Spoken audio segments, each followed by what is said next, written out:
Let's go ahead and get started, everyone. Welcome to the City of Evans work session for May 21st.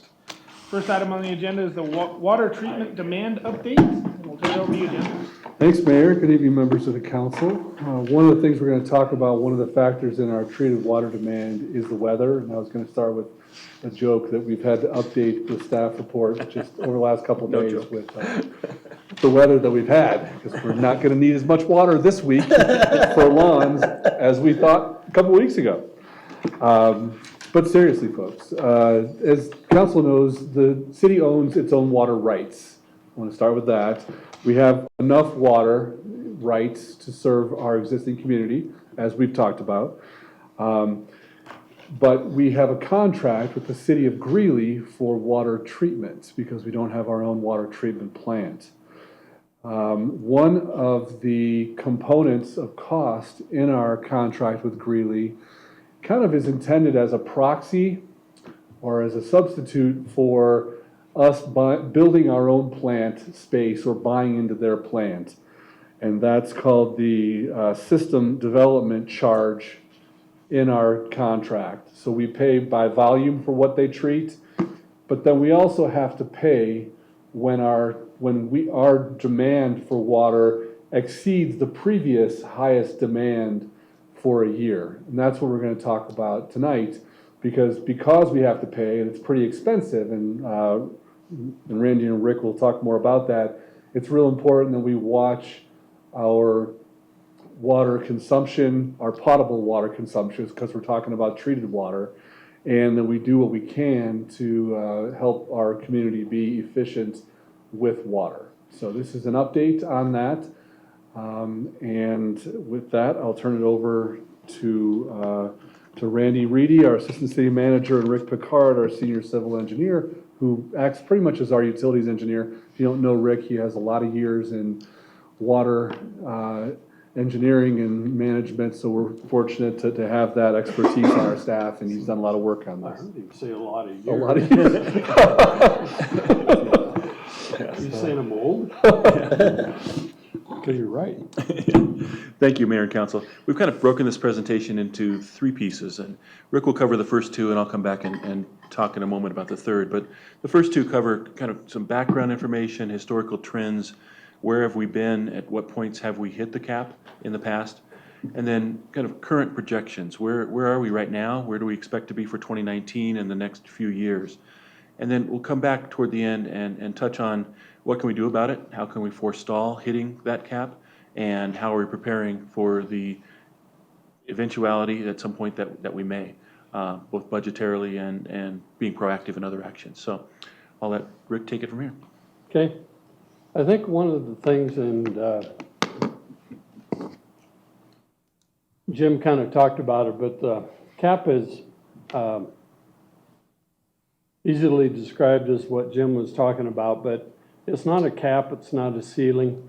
It is a limit of available treatment capacity we have in our treatment systems. The way we can increase that cap is by paying the system development fees. To give you a little history on this cap, and it's not really a cap, it's not a ceiling, but in 1998, when we first signed on with getting water from Greeley, we had 1,817 acre-feet of treatment capacity reserved in the name of Evans. Today, we have 2,766 acre-feet of treatment capacity. Right now, when we go over that, we have to pay a system development charge, is what Jim is saying. I know I'm rehashing this, but the system fee is based upon two markers. Is developed basically, one item is the average residential usage of the city of Evans, and thankfully, each year the city of Greeley residents, their average has been going down. That means that our system development charge is either holding steady or going down. The other one is the residential plant investment fees. Unfortunately, that number goes up, so sometimes it sets itself off. Currently, right now, we're sitting at $21,316 per acre foot. So if you look up on the board, we go to the next one. This is the chart on the left is the base year delivery or the cap. It's the payment history.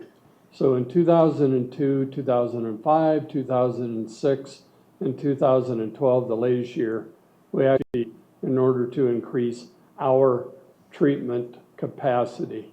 And the latest one in 2012, as you can see on the graph, was 2,772 acre feet of treatment capacity.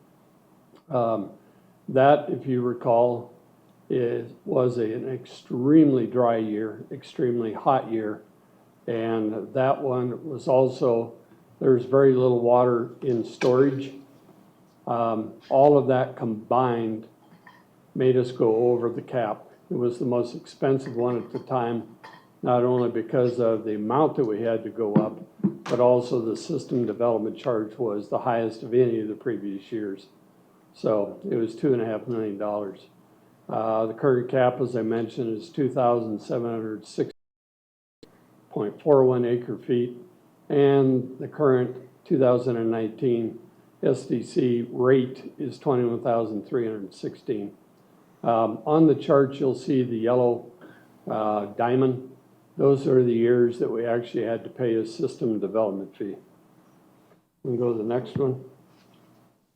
Just before we do that, this chart that we did in this PowerPoint doesn't have the 2766 on it, but you can see that it's very close to that 2772 that's up there. So in your packet, the chart is complete with that line that shows where we're at and how far away we are from hitting it. The next one, and what I wanted to talk to council about, is how we projected 2019, how we projected 2020 through 2024. How we did 2019 is we have currently the first quarter, January, February, and March months are already in the books. So we had to do April through December and try to project those. There's many different ways, and in the packet, I went into detail as to how many different ways you could figure it. Staff recommended that we use the 2% growth factor, and what we did is we took the April through December months of 2018 and added 2% to that to fill out the rest of 2019. So we ended up with 2,717 acre feet of water that we're projecting that we will be using for 2019. That is assuming that we grow at the 2%, and as later on we'll talk about ways of saving capacity, and none of those came to fruition. So we're always trying to project the worst case or the most conservative case in projecting what we do going forward. Might be dangerous to say worst, but it is conservative based on conservative the way we've grown case. in the past. Yeah, worst is always a bad word. Mm-hmm. It's the worst word, Rick. It's the worst word, yes. Now from all my years. So for 2020, we took and added 2% to that, what we projected for 2019. The same for 21, 22, 23, and 24. So the chart there projects what we're going to have for each of these years.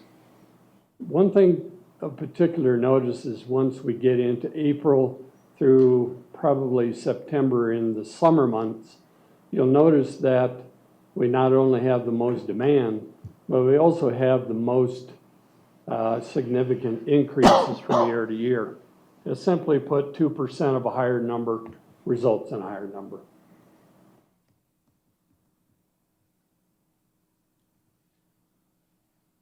If we could go to the next one. Now this is the treatment cap with growth.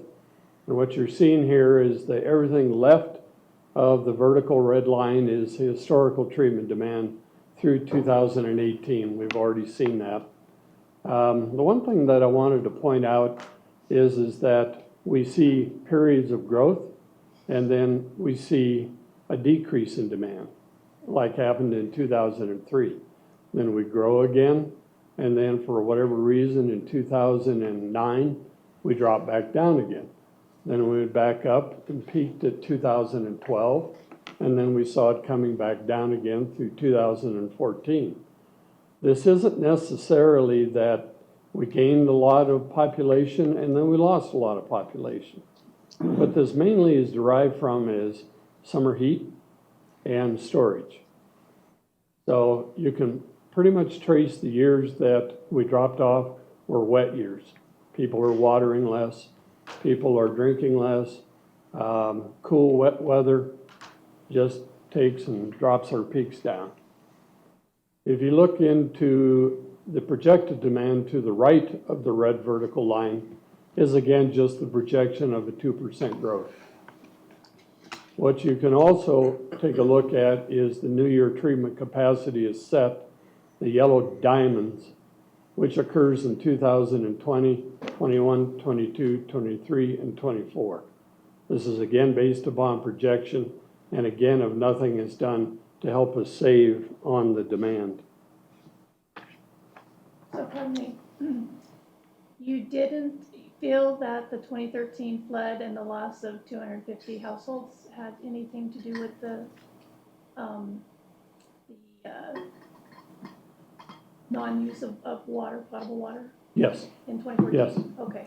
Yeah, It just there- sounded like you said that you didn't take that into account. There's always factors as to what happened 2013, the loss of homes, the demand on it, displaced people.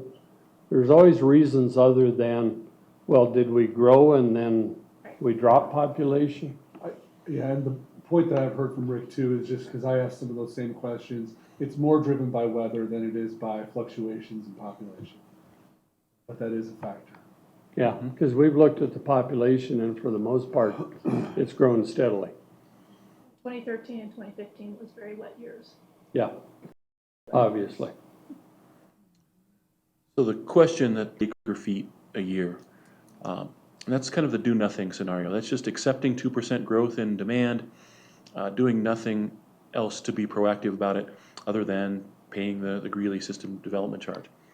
Well, we believe there are actually three different kind of sets of strategies that staff's recommending that be employed. The first, of course, is being very conservative with budgeting. There is currently a cap reserve fund that we're calling it, more officially titled the System Expansion Fee Contingency Fund. So that answers the question, what if we do hit it? As of the end of 2019, that fund will have about $1.5 million in it. That comes from Council's direction to set aside 25% of our own tap fees, the tap fees that we collect from Evans new homes, and put them into this fund. As you're all aware, we've been reporting to you recently, there's about 1,600 homes in that pipeline right now, in the development pipeline. So each one of those homes will pay a tap fee. It amounts to $8,500 if you have non-potable water available for a 3/4 inch tap.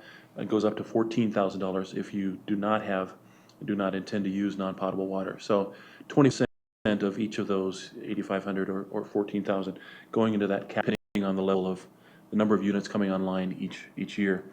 We know the number of units in the pipeline. What we don't know exactly is how quickly the financing will materialize for the large projects like Peakview, and they want to do 100 to 150 a year, but if that's 75, those numbers will vary from year to year.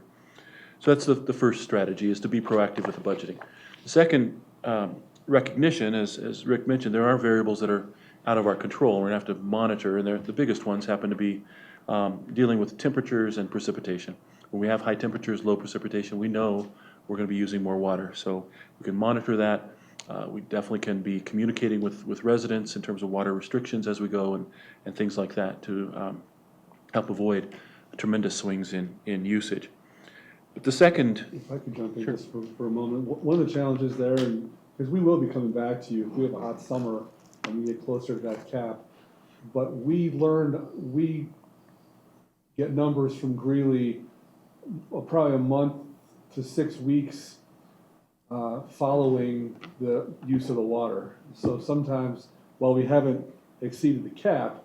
We're a little bit surprised either one way or the other on our use. Rick monitors that when we get the reports. But that is just one kind of wrinkle. So if we come back to you in August, you know, it's because we didn't see how we did in late August. We didn't know about July till August happened. So it's one of those weather factors that makes it challenging.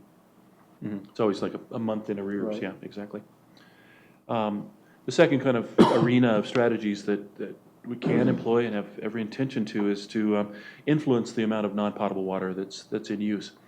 And I think, as you're aware, every development that you're now reviewing or have reviewed, including Mission Springs, Peakview, you'll soon be looking at the project known as Tuscany Villaggio, the reserve at Crescent Cove, and the number of infill projects, including the 86 units that'll complete North Point. All of those are happening in projects that have non-potable water available to them, so that will help decrease their use of potable water.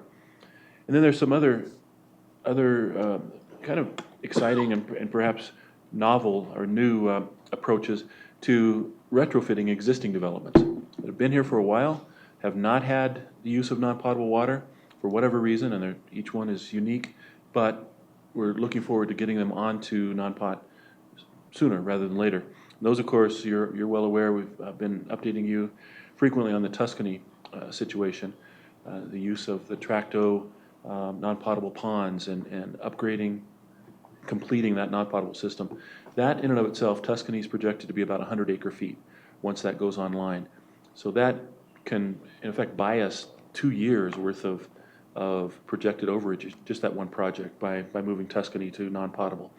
The Verge is another project. Sorry, I have a question too regarding that. What schools are all the schools in Evans on non-pot? Don't believe so. I know the older schools, actually they do, and we'll get back to you on that, but I know that several schools are served by the Evans Ditch. And I know Ann K. Hyman is part of the Tuscany non-pot plan program, and we've been talking with the school district. They're set up to save some money with that, and they're looking forward to having non-pot. In the middle school. The middle school is, so. Right. So like, what about like Dos Rios, Chapel? Specifically, Centennial. we'll have to get back to you for sure on Okay. those. Because I A was couple of saying, them are served by the ditch, but a couple Okay. are not. Right.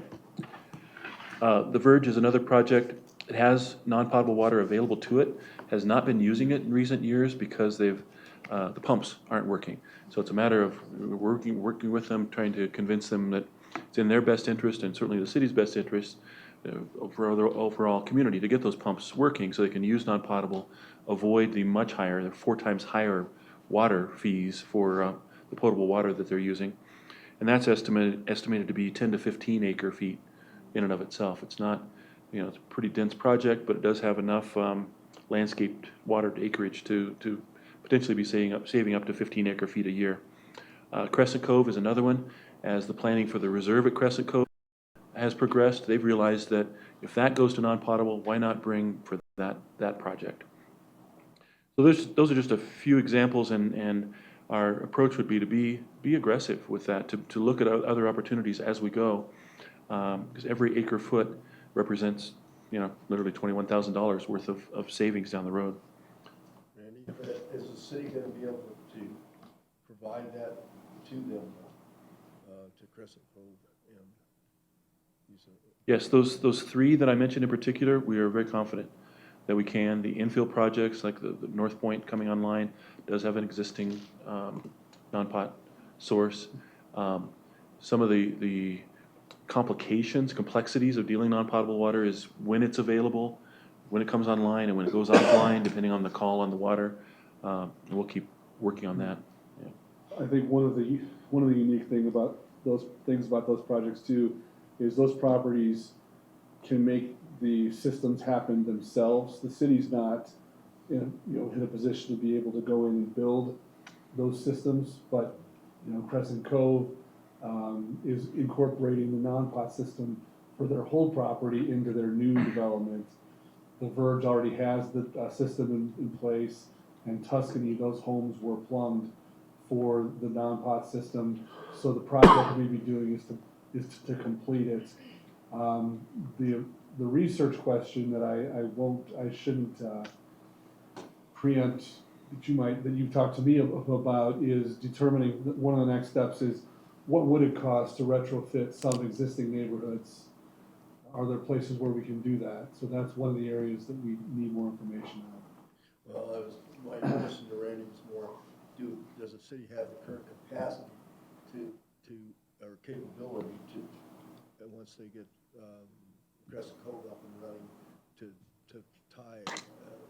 tie in so they can get non-pot? Because we all know that didn't happen in Crescent, but it was the developer, whoever was not watching with the city at that time. Right. Yeah, for at least those three, everything that we know indicates that we have the capacity to serve them with the non-potable water, yes. And then we'll keep working on that, making maximum use of the available water as we expand. So. Then the third arena or group of strategies have to do with water efficiency, using water wisely, and conservation, using less of it when possible.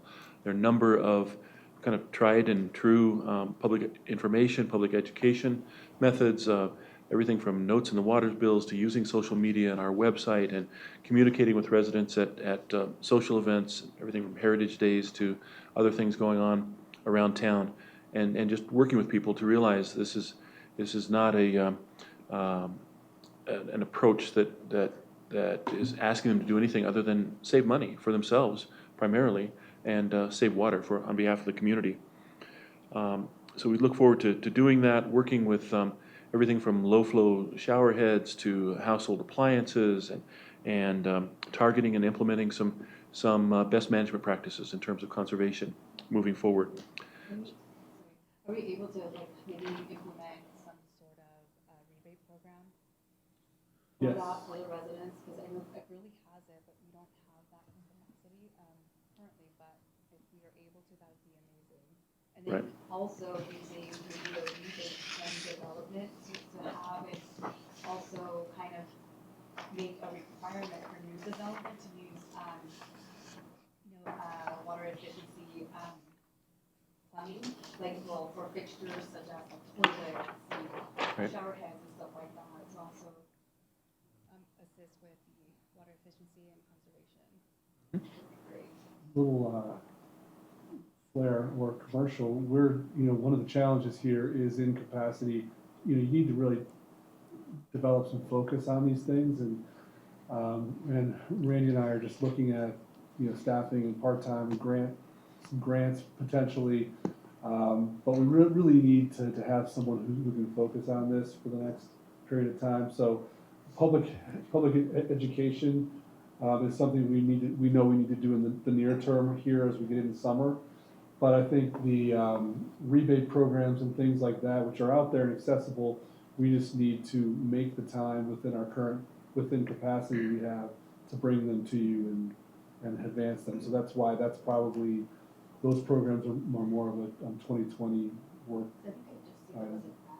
I don't know correct me if I'm wrong. I thought I saw a water conservation grant that's out there that we can also tap into. So you might be seeing something on grants and some staffing that we need, I think, that would pay dividends in terms of saved water. Yeah. So along the lines of education, there's already existing non-potable structures, especially on the east end of town. Are you planning on educating some of those people on that is available to them and then Definitely. they can use that? Yes. Okay, there's a lot of people that have been there for a while who know about it, but then there's a lot of people that are renters or first-time homeowners that would really serve that educational portion of it. And also kind of along the flip side, I guess, that I just wanted to throw out there, and I hate to even suggest this, however, I guess I would be interested in just entertaining the idea of if non-potable is available to a certain residential area or I don't know, school or whatever, and they choose not to during the summer months to use it, Can we look into a fine or a fee to make it more desirable for them to use the non-pot instead of the potable? The fee is already kind of in effect because they're paying 4 times as much for treated water. Okay, But fine, You know, one of the things that goes hand in hand with the non-pot systems is often, well, it is per the code, there's a credit on water dedication. So in the case of a property who may have come in, built their system, taken the credit, but if they're not using it, we do need to kind of, needed to kind of tune up our consequences there and have some fees to compensate the city at least for that potable water, the water rights that weren't brought. You know, we're hoping that we can That's where I was work. just gonna go with the Verge, cause they probably Right. came in with Right. the lesser amount saying, we'll use potable, and then they're not using potable, okay, well, you owe us the rest of this water then. Right. Well, So I know that- we're working cooperatively first with them to see if we can get them on non-pot, but I think I'm hearing support for that follow-up. and on the additional side of that, you know, we also want to encourage people to conserve on their potable water. I mean, it might be something to look into, a different tiered structure on billing too. Yep. So where, you know, if they do conserve, then their bill's gonna stay low, but if they, you know, use more water, then their bill's gonna be higher.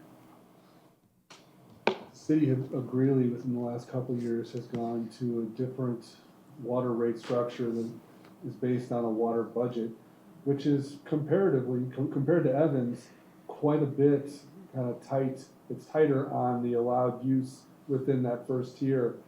And while I'm sure I've heard that it wasn't easy, overall, they've saved significant water, and I think their community has adapted to it, and people are saving some water.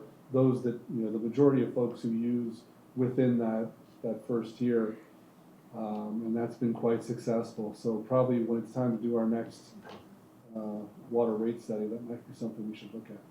Are we implementing any water conservation dates and times for when you can water your lawn and all that stuff during the summer already? Is that going into effect? Or if so, if not, when will that go into effect? It isn't. We do have It is in that. effect. which is afternoons, right? Challenging to enforce. Well, I was just gonna say, I was brought up, this was the same presentation we had at Water and Sewer Board a couple days ago, or it's actually a little bit better than this. It's quicker. But that was one of the things one of the Water and Sewer Board said was, why, every time I'm driving down the street at 1 PM, I see somebody watering the lawn, what happens to them? And then the right answer is, well, it's really hard to enforce because we can't be everywhere. Right. It's something we might wanna look into, cause that's, you know, people watering their lawn when it's 100 degrees out and it's 3 PM, that water's not even getting. Right, exactly, yeah. So enforcement, and one of the things was, well, it's. Correct. The word will get around. Right. Good. I think I have a few things, so forgive me for my long-windedness. We do just have about 5 minutes, guys. I'll try and make Yep. this quick as possible. So if we have to pay this SDF for excess capacity, when we're looking at it, and we know projections, even on a conservative basis, I think we know at some point fairly soon we're gonna go over that in excess. I think of it now as variable rate debt, that sure, it can go down, sure, it can remain flat, but it also could go up. And because of that, there's risk associated with it. My thought would be, can we mitigate that risk by trying to work with the city to purchase excess capacity now and say, listen, we know we're gonna have an extra 50, whatever it is, right? So on those acre feet, if we know we're gonna go over a certain point, now I'm not saying by the max, but on a conservative basis, I think there's a reasonable estimate that we could target and work with the city to say, listen, we don't wanna pay the to purchase excess capacity at this price right now. I worry that number's not gonna get any less, and I'd rather secure a portion of it now at a better price than I would risk that price increasing, particularly because it's not little. So The cost per acre It's foot. funny that you mentioned that, because we've discussed that before, and I know I've brought up, and so has others, about renegotiating that contract with Greeley, because Right. that needs to be renegotiated. and to allow for exactly that to Right. happen. Yeah, And the way I understand it, it's not allowing that. exactly. Well, And Right. one of the things we started talking really about is just this. For instance, and I'm gonna use rough numbers, if we paid $5 million over 20 years, I know it's not quite that, but it helps the Right. math, we've paid $250,000 a year. Right. If we could, set up more of a planned investment program where we can do that over time, where we don't have the shocks of 1.2 million and 2.5 million, that could be good too. When is Right. that contract up with Greeley? That we have- 2023. So we're starting to kind of outline principles, and there'll be many more council So- discussions about that. And I was thinking the same thing, Amanda was here, and, so anyways, at 2% growth, it looks like we need about 55 acre feet a year right, which is huge. to, to Okay. provide for that.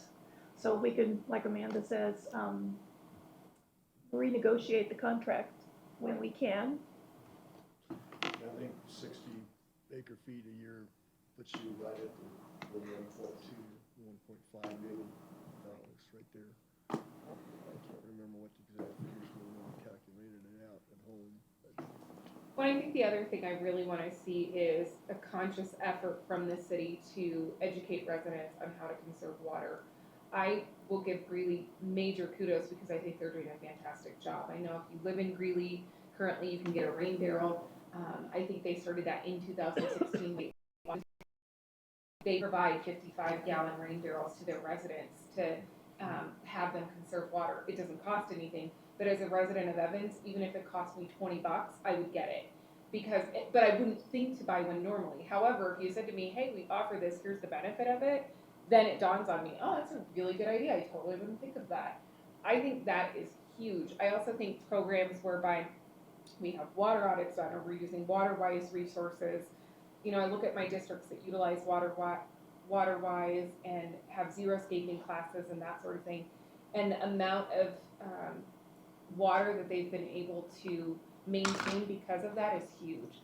So I would love to see a program whereby, like Allie said, we're incentivizing people, offering rebates on low-flow toilets, that sort of thing. I would love to see if we could get a grant to provide residents with low-flow shower heads. Those aren't expensive, but it's something that if you offered the residents, they would probably take it. But same thing as the rain barrel, people aren't just gonna go, oh, I should change my shower heads, right? But if it's something we can offer, even one per home, that probably would amount to a lot of savings. So I would love to see a really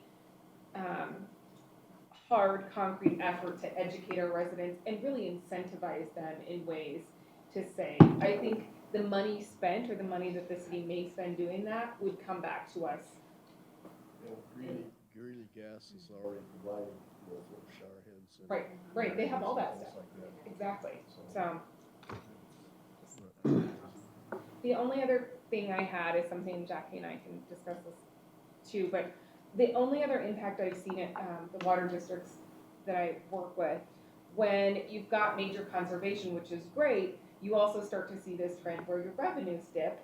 So I just think we need to be really, really cognizant of that. Obviously, it's kind of this double-edged sword of course we need the water, of course we need to conserve, but at the same time, it's going to cause a decrease in revenues if it's working appropriately, so we need to be mindful of that. That's it, I'll stop. Right. Your biggest conservation that you can get is through converting to non-pot for irrigation, because that's where your biggest supply loss is through. And you're paying to treat the water and put it on the lawn at 4 times the rate. I live in Tuscany, so I know that very well.